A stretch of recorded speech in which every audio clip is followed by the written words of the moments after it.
Hello friends! Today we're going to make a mixed media painting inspired by Claude Monet's water lily pond.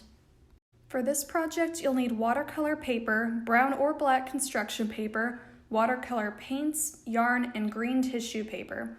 You'll also need glue, a paintbrush, a ruler, scissors, a pencil, and a small cardboard scrap. Once our supplies are ready, let's get started. First, we're going to paint the pond itself using a wet-on-wet wash. I'm going to wet my paper with clean water just so it looks shiny. We don't want it soaking wet.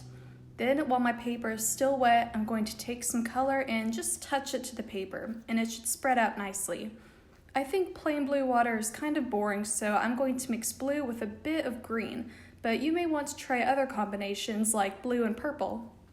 Now that our water's dry, I'm going to take some green paint and just mark the edges of where the grass will be. Make sure you only have small areas of grass because we'll need to leave plenty of room for the water lilies later on.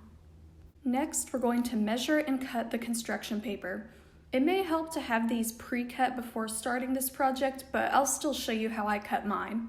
We'll need 2 rectangles that are 2 by 30 centimeters each and 7 rectangles that are 1 by 6 centimeters each. Now that we have our pieces, it's time to assemble and glue them to make the bridge.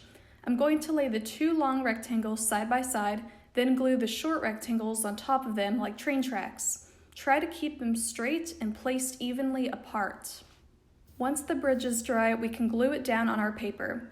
Bend about 1 centimeter at each end of the bridge. This will make it easier to hold it in place.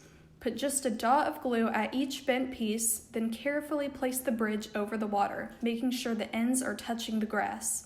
You may have to press down the ends to make sure they dry in place. So now we're about halfway done with our project. We have water and a bridge. Now it's time for grass. I'm going to take the eraser side of my pencil and gently wrap a square of tissue paper around it. Then I'll put a tiny dot of glue right on top. And finally, I'll press my pencil into the grass area of my paper, and the tissue paper will stick just like that. To finish the entire grass area, we're going to keep gluing bits of tissue paper using those same steps.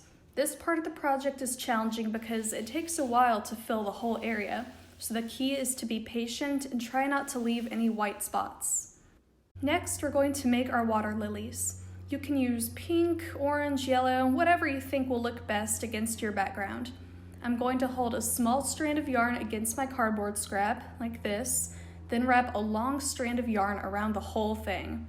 I'm going to wrap until it's a decent sized ball, then I'll tie the small strand around the ball, like so. To finish your pom-pom ball, or water lily, just cut through the looped strands and you're done.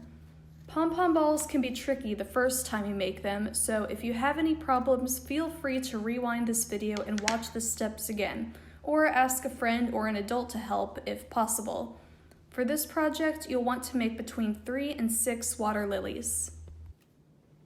Now that we have a nice collection of water lilies, it's time for the very last step, which is to place our lilies in the pond.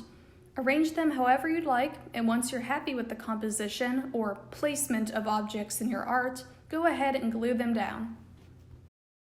And now you have a completed water lily pond. Thank you so much for watching, and I hope you enjoyed this tutorial.